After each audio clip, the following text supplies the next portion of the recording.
They never wanted you to notice this, and worse, they already use it against you every single day. While most people chase easy answers and cheap distractions, a minority masters an invisible code that can bend reality to its own will. It is the same principle that drives billions in political and advertising campaigns, and it is the same one that turns entire masses into an obedient herd without them noticing. Your thoughts, your emotions, and even that feeling you believe is harmless are decoded, manipulated, and reprogrammed. The subconscious mind is the key to creating or destroying your life, and they know that key better than you do. There is a reason they keep these laws hidden. If everyone knew how to apply them, the control would end within hours. People ask me why I keep my identity secret. It is simple. My statements put the status quo at risk. With each passing day, more people wake up, but every minute lost is a silent vote for the elite to keep its grip. Are you going to keep emitting frequencies that feed their game, or are you finally going to take control and decide which reality you want to live in?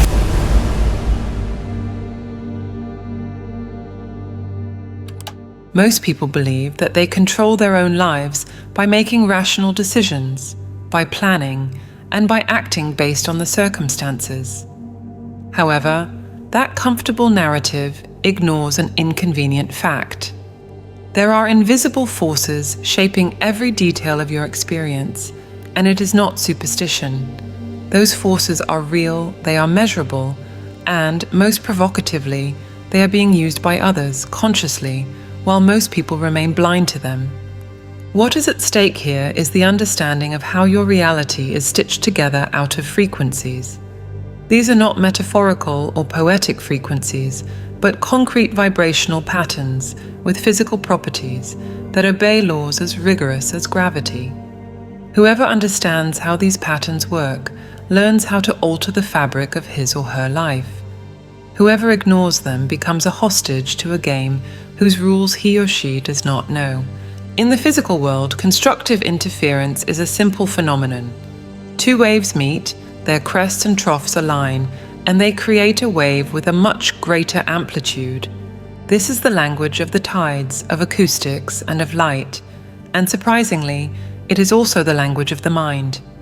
Thoughts, emotions, and intentions are waves, not only in a figurative sense, but as detectable electromagnetic fields.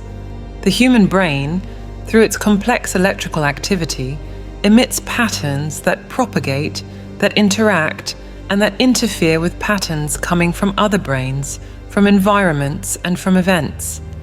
Now, imagine what happens when those three elements, thought, emotion, and conviction, vibrate in the same tuning.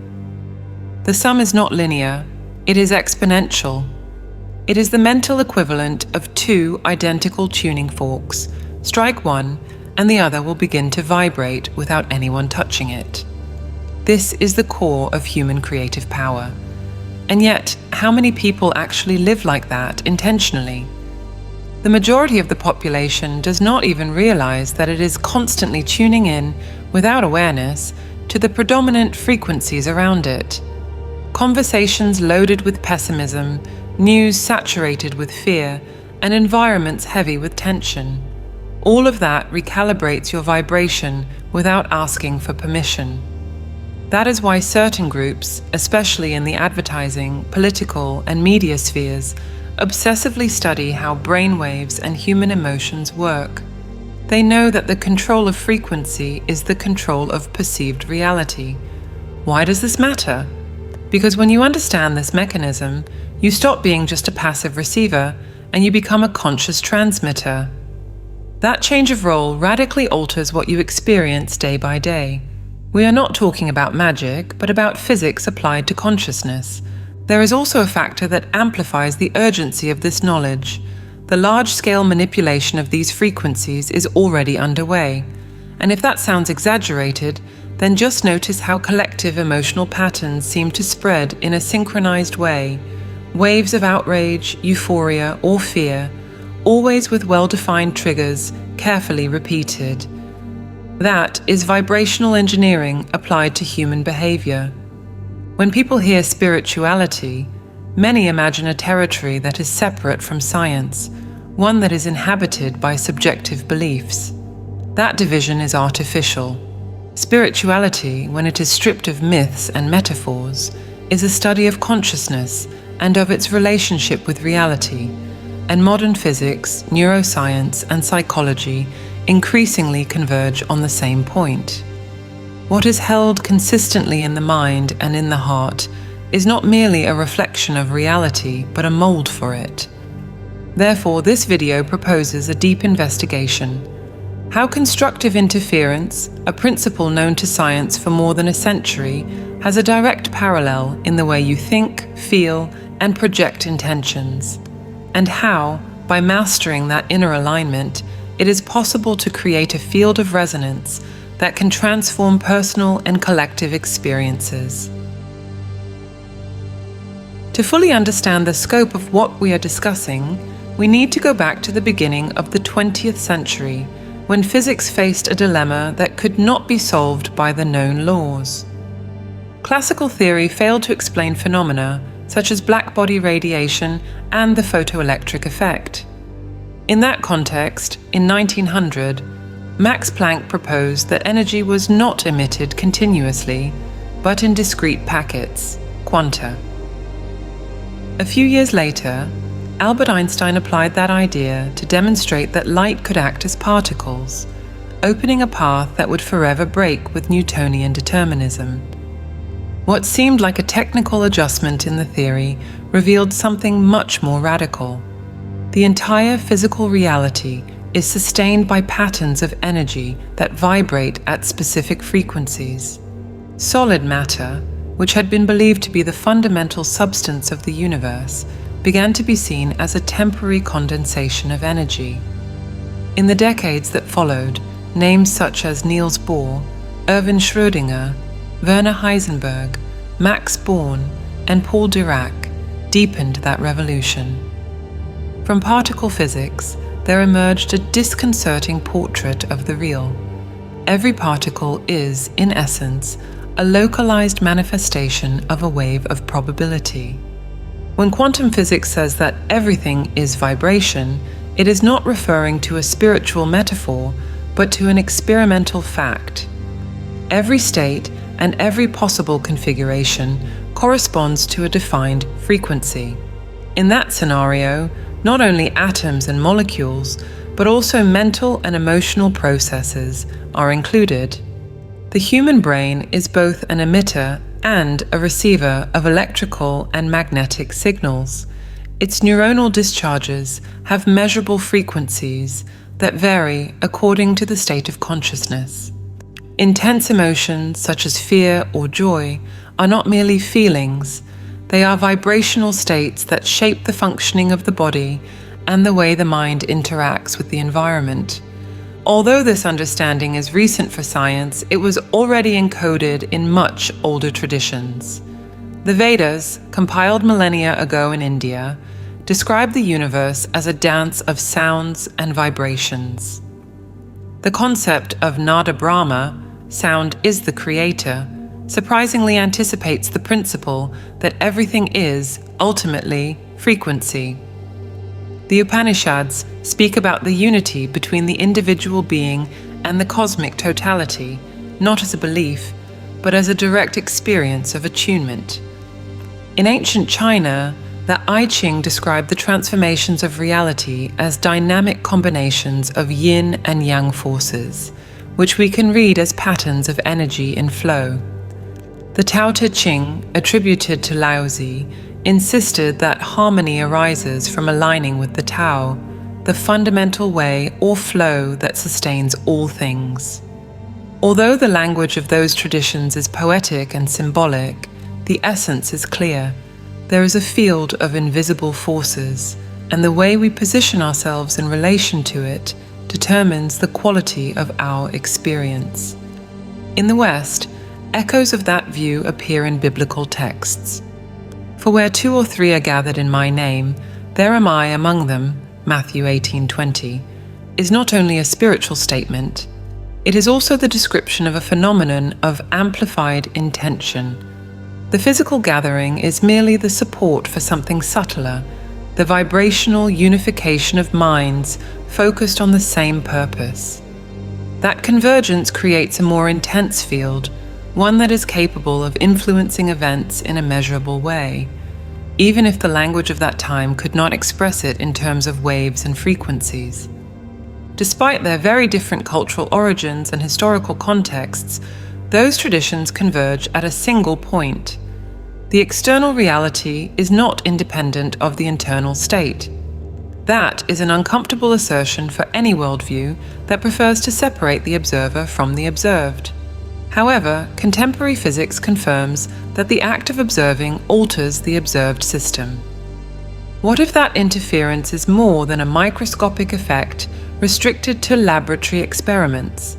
What if, rather than being limited to the quantum level of particles, it also operates at the scale of human relationships, choices, and everyday circumstances? This is the point where the lines between science and spirituality stop being parallel and start to intersect. In the vibrational world, there are two fundamental polarities: patterns that support, expand, and strengthen, and patterns that drain, contract, and weaken. This is the simplest expression of something that manifests in a complex way in every human being. A thought steeped in resentment carries a low-frequency signature. A thought of gratitude carries a high-frequency signature. The difference is not a matter of moral judgment, but a matter of measurable effect on the body and on the environment. Quantum mechanics also teaches something essential about change. The frequency of a system can be altered by superposition. When a wave of a specific form meets another wave of an opposite form, the original characteristics can be attenuated or even cancelled. This technique, which is known in the physical field, has a direct parallel in the mental field. Deliberately replacing one pattern of thought with another of an opposite frequency, for example, countering inner images of failure with vivid images of achievement, is an act of personal vibrational engineering. This view shifts the focus from the external world to the internal world. It is not because the external world is irrelevant, but because it is, to a large extent, a conditioned reflection of what happens in the internal field. That is the point where traditional spiritual discourse, the discoveries of physics, and contemporary neuroscience meet. The background, therefore, is established. We live immersed in a sea of frequencies. Every thought, every emotion, and every intention is a wave launched into that field, interacting with all the others. The question that arises is not whether we participate in this game, but whether we do it consciously or by inertia. That choice, to decide which frequency to sustain, is the boundary between being driven by circumstances and beginning to shape them. Inner alignment, when it is understood as constructive interference, becomes the most powerful tool that a human being can master. In the physical domain, that phenomenon is unequivocal. When two waves of the same frequency and the same phase meet, their amplitudes add, creating a more intense impulse. That is the basis of acoustics, optics, and signal engineering. However, when we transpose that logic to the mental and emotional field, the impact stops being merely technical and becomes transformative. Thought, emotion, and intention are not independent entities, but dimensions of the same vibrational process. Each of them has its own frequency, which is measured in the body as electrical and magnetic patterns, but those frequencies rarely operate in perfect alignment. Most of the time, the rational mind projects a goal, while the emotion carries a state that is incompatible with that goal, and the intention, the quiet, sustained focus, scatters. It is like trying to play a harmonious chord on an instrument with untuned strings. The sound exists, but it does not have power, and it does not resonate in space.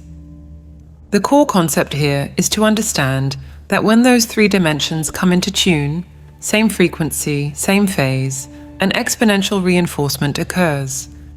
It is not superficial, positive thinking, but the creation of internal coherence to the point that the mind, the heart, and the will vibrate as a single field.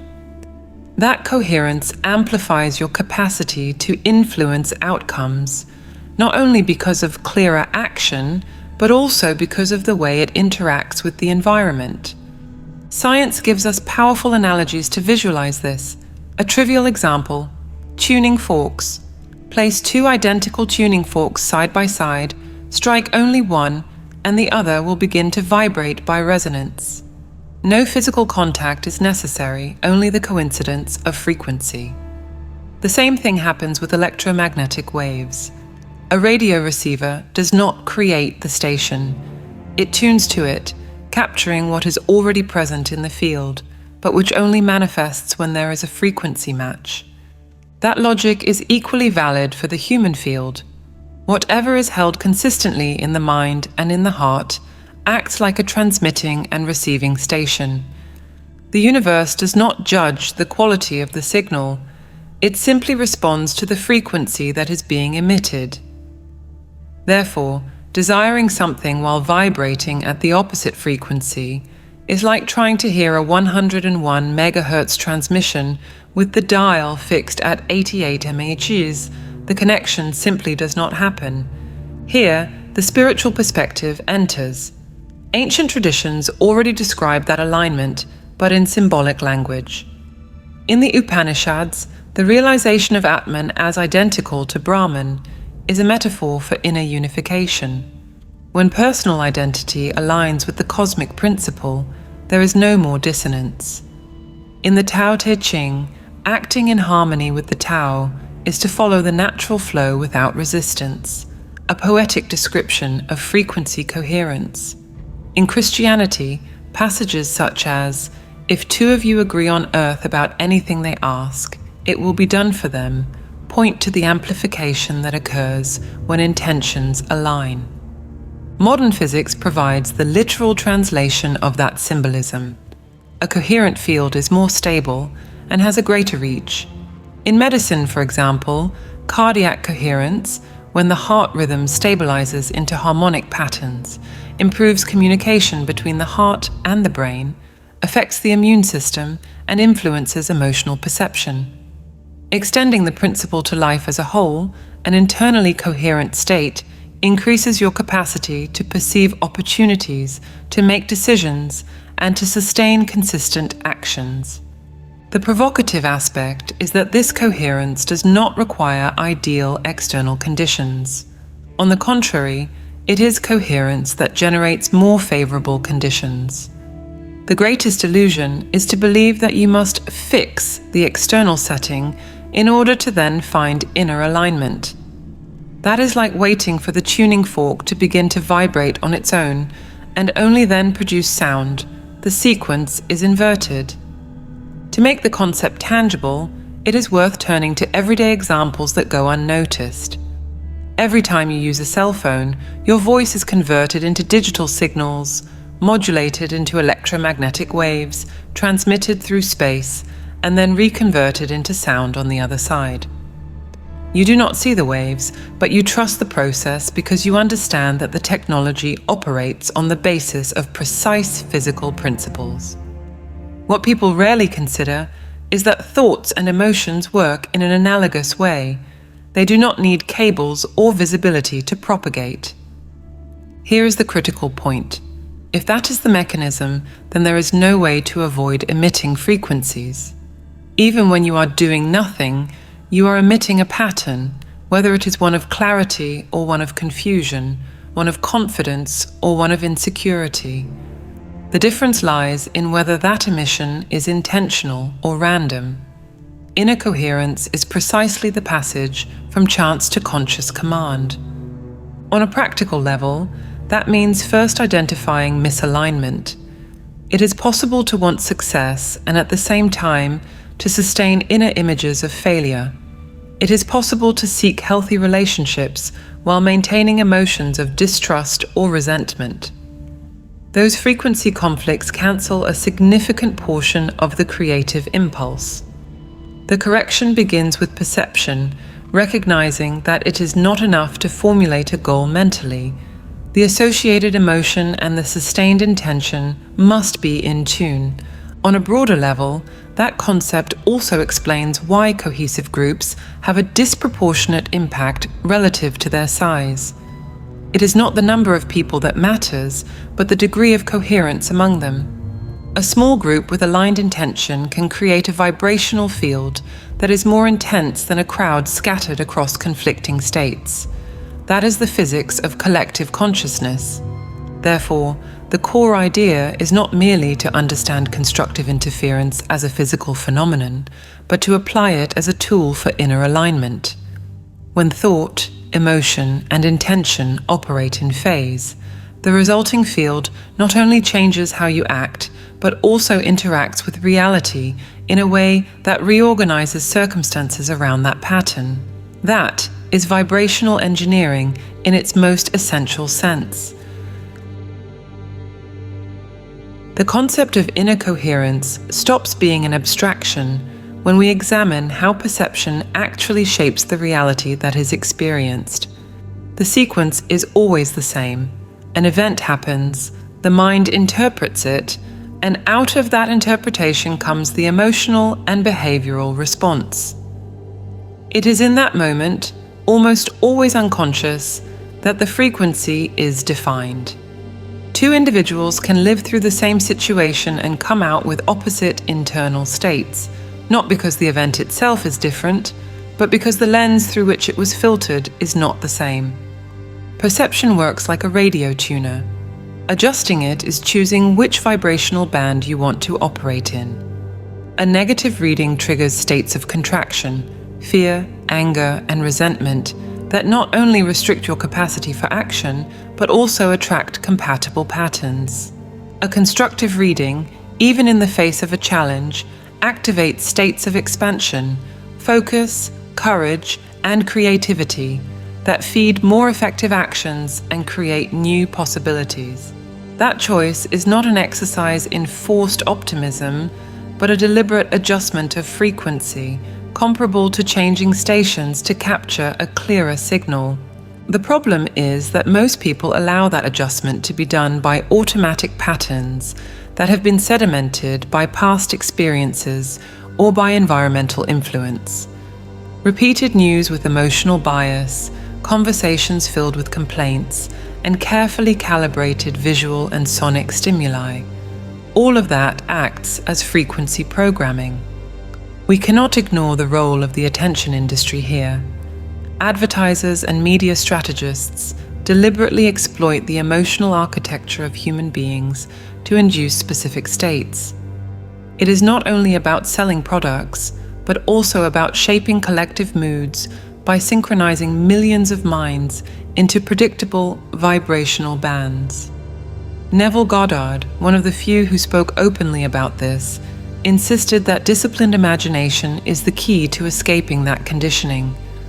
For him, assuming a desired state of consciousness and sustaining it until it becomes natural is more than a creative act.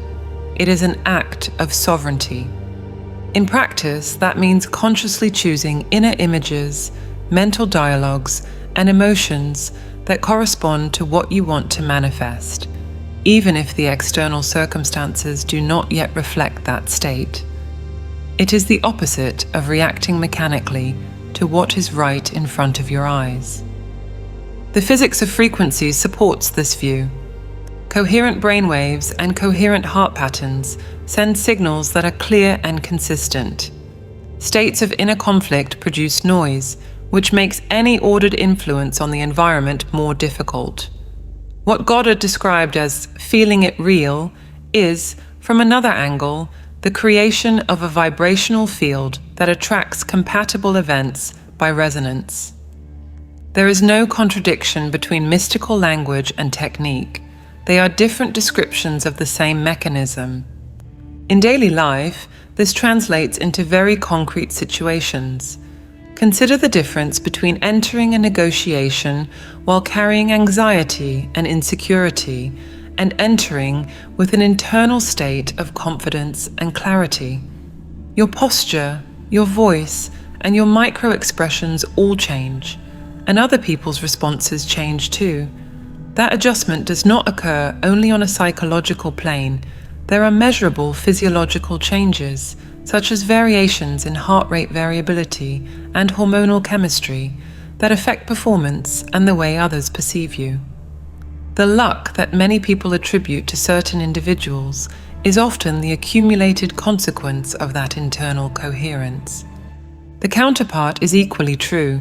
Maintaining lofty mental goals while feeding on low frequencies creates an unstable field.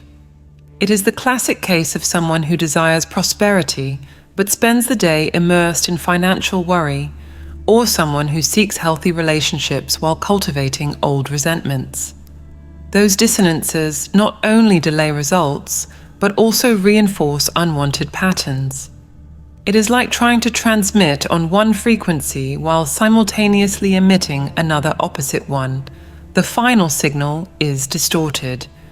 Physics offers a precise analogy for that: destructive interference. When two waves of the same frequency but opposite phases meet, they cancel each other. In the mental field, that cancellation occurs when conscious intention is sabotaged by contrary emotions and beliefs. The result is the frustrating sensation of going in circles, as if a lot of effort were producing very little progress. One of the most revealing aspects is that this dynamic is not restricted to the individual. Small groups with aligned intention can generate fields of influence that are much larger than the sum of their members. It is the same logic as a tuned choir. Different voices, but in harmony, produce a richer and more powerful sound than any single voice. When we apply that to collective consciousness, it means that gatherings, meditations, or coordinated actions with a common focus have the potential to alter not only the internal state of the participants, but also the vibrational climate around them. It is no coincidence that, throughout history, movements capable of provoking significant change leaned on rituals, chants, symbols, and practices that induce group coherence. Those elements, often treated as folklore or as mere aesthetics, function as synchronization mechanisms. They align the minds, the emotions, and the intentions of multiple individuals, creating a field of resonance that amplifies the strength of the message and the capacity to attract concrete results. The inverse is also true. Crowds that gather under fragmented or contradictory emotional states have their strength dispersed. It is not the number of participants that determines the impact, but the degree of inner and collective alignment. A small but coherent group can influence more than a vibrationally disorganized mass. All of this reinforces that perception and response are not mere psychological details. They are the leverage point of the entire system. Changing perception is recalibrating the inner tuner, and that changes the frequency that you emit and receive. Sustaining that new tuning, even when the external environment has not yet changed, is the challenge, and at the same time, the proof that the process is under conscious control. By understanding these main aspects, from media influence to the individual practice of state adjustment to the strength of collective coherence, you can see the full picture. Reality is not imposed from the outside in, but modulated from the inside out, with precision that is proportional to the degree of alignment. At that point, it becomes inevitable to ask, if it is possible to operate in this way, why do so few people do it? The answer begins to take shape when we examine who holds the knowledge of these laws and how they are applied, often in ways that are contrary to the interests of those who do not know them. When we look at who truly masters the art of shaping frequencies, we find a common trait: the practical understanding that every emotional state is a measurable signal that can be induced and exploited. It is not a coincidence that advertising conglomerates, digital platforms, and power structures employ neuroscientists, behavioral psychologists, and neuromarketing specialists. The mission is not merely to communicate, but to design stimuli that lead millions of people to specific vibrational states: desire, anxiety, euphoria, or fear, each of them with a distinct electromagnetic signature. That emotional engineering is more sophisticated than most people suppose. Colors, rhythms, framing, repetition, and word choices. Everything is calibrated to provoke the desired response. What looks like entertainment or information is, very often, a mass synchronization mechanism. When a state is repeated consistently, the corresponding frequency becomes predominant in the collective, like a choir that gradually drowns out every other melody. The effect is not neutral. An audience that is kept in constant anxiety makes faster, less critical decisions, and tends to seek relief in products, leaders, or narratives that have been prepared in advance. In this scenario, passivity is the greatest vulnerability. Whoever consumes stimuli without filtering adopts, even without noticing, states that he or she did not consciously choose. Because every internal state is also a vibrational emission, passive adoption means taking part in a collective frequency that can be in total disagreement with personal goals. Neville Goddard clearly described that danger. Allowing the environment to dictate your state of consciousness is to relinquish your role as creator. The countermeasure, according to him, is to assume deliberately the desired state by cultivating images, sensations, and thoughts that confirm it until they become natural. However, that practice requires more than good intentions. Emotion is the fuel that fixes a state in both memory and body. Without emotional intensity, the mental image is nothing more than a sketch. That is why ideas that are devoid of feeling rarely translate into action. The word emotion, which derives from the Latin emovere, literally means to move out. It is the energetic movement that is generated by emotion that signals to the body and to the mind that something is relevant enough to be prioritized. The more intense the emotion, the stronger the associated neural circuits, and the more stable the resulting frequency. From a physiological point of view, each emotion alters the inner chemistry, and with it, the electromagnetic signature of all your cells. The human body contains trillions of cells, each of which is sensitive to variations in the field that is generated by the heart and the brain. Prolonged states of gratitude or enthusiasm generate coherent patterns that favor cellular regeneration and mental clarity. Chronic states of frustration or anger generate incoherent patterns that affect everything from immunity to decision-making. This reality has direct practical implications. Living as if the goal were already accomplished is not a make-believe game. It is a deliberate adjustment of the inner state to match the frequency of the desired result. When that condition is sustained, changes begin to manifest not by chance, but by resonance. People, circumstances, and opportunities that are compatible are drawn into the field that you have created. The common mistake is to wait for external signs to authorize inner change, which keeps a person tuned to the frequency of lack and prolongs it indefinitely. On the collective level, the conscious application of that principle is even more powerful. Small groups that are aligned with the frequency of abundance, peace, or innovation can influence entire ecosystems, not only through physical action, but also through the vibrational field they radiate. Physics suggests that coherent fields tend to propagate, gradually aligning neighboring systems. That is the same mechanism that, on the opposite side, allows fear and division campaigns to spread so efficiently. There is, therefore, a silent dispute for control of the collective vibrational spectrum. On one side, there are structures that feed low-frequency emotions in order to maintain predictability and control. On the other side, there are individuals and groups who are beginning to understand that an inner frequency shift is the key to transforming not only their own lives, but also their surrounding environment. That dispute does not take place in parliaments or in courts, but in the intimacy of the mind and the heart of every person. Recognizing that dynamic is uncomfortable because it dismantles the idea of neutrality. There is no neutral internal state. The absence of conscious choice is, by itself, a choice to align with the predominant frequency of the environment. Regaining vibrational sovereignty requires vigilance and daily practice.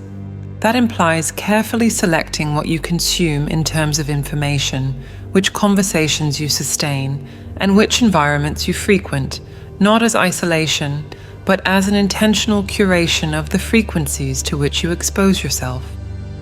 The good news is that this process does not require a massive scale to produce a real impact.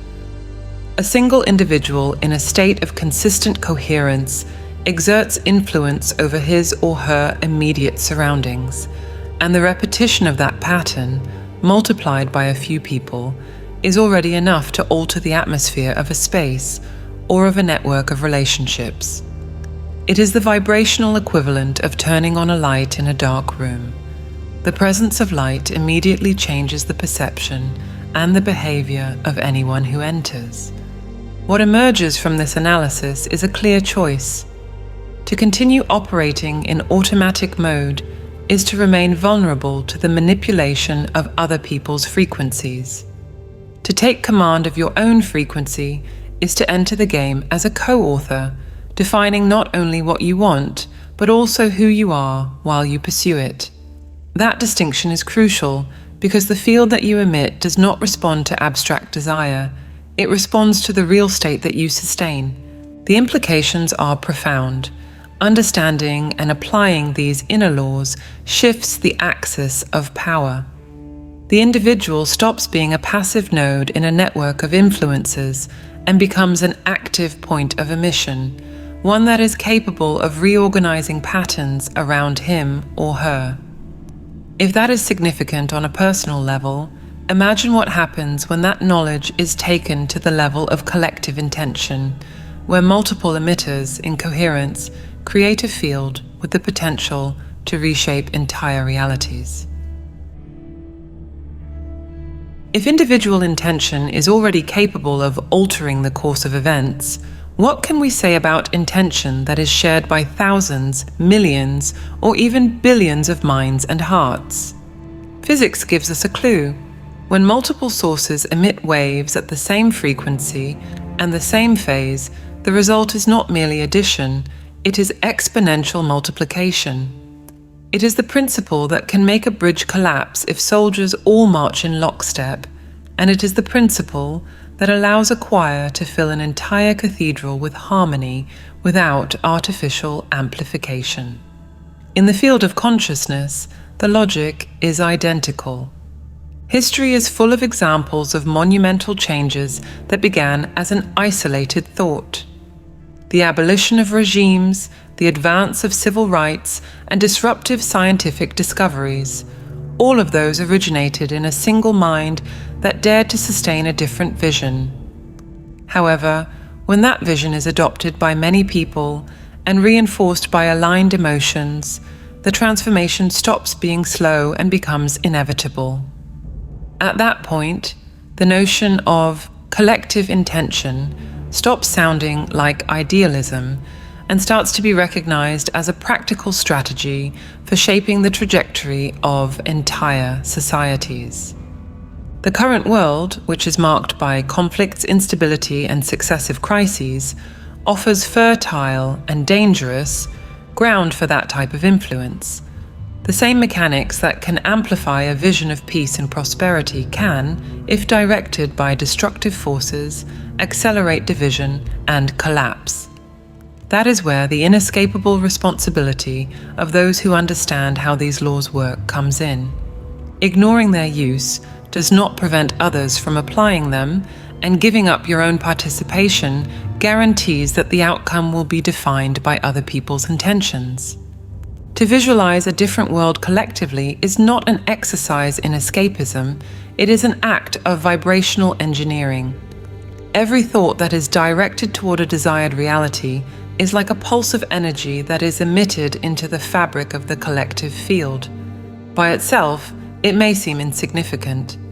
However, when billions of pulses begin to vibrate in sync, they form a wave that is capable of reconfiguring the dominant pattern. That is the essence of constructive interference on a planetary scale. Imagine for a moment that every person dedicated a few minutes each day to sustain a clear image of reconciliation in regions at war, of the restoration of devastated ecosystems, and of shared abundance instead of competitive scarcity. Do not do it as a vague prayer, but with the emotional intensity of someone who has already witnessed the result, feeling in the body the reality that he or she wants to see manifested. When millions repeat that practice, it not only influences the collective field, it redefines it. We must understand that this is not a naive proposal. Conflicts do not dissolve only with good intentions. Power structures and entrenched interests resist deep changes. However, to underestimate the impact of collective alignment is to ignore a vector of influence that has always been present, even if it has been diffuse. Mass movements that altered the course of history were often preceded by an almost imperceptible shift in the emotional and mental climate of entire populations. That shift is rarely spontaneous. It is cultivated, sometimes deliberately by those who want transformation, and sometimes by those who want to stop any advance. By recognizing this, every individual stops being merely a spectator and becomes an active part in the formation of the collective field. The choice that presents itself is direct. Which frequency are you going to feed? It is impossible not to contribute. The only variable is what you contribute. Sustaining images of decay and fear, even in opposition to what you want, still reinforces those frequencies in the field. Sustaining images of construction and harmony with the same intensity and without giving in to discouragement feeds an alternative pattern that can grow until it becomes dominant. That is the point where individual practice meets the multiplying power of collectivity. The field that is created by multiple coherent emitters not only directly influences those who participate in it, but also begins to affect, gradually, those who are near it vibrationally, like concentric circles that expand in a lake. Small changes in attitude, perception, and choice begin to appear in people who never consciously participated in the collective effort.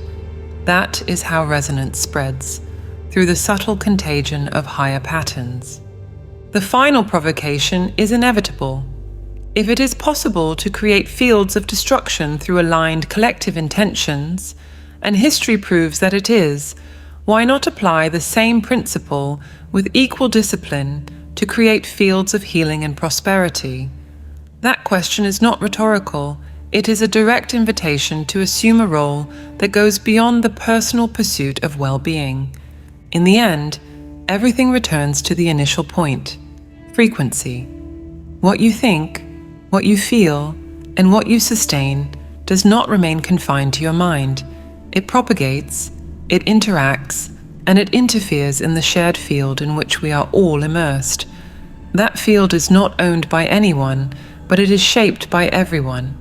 When you understand that, the responsibility becomes evident. There is no vibrational neutrality. Either you contribute to the coherence that builds, or you contribute to the noise that destroys.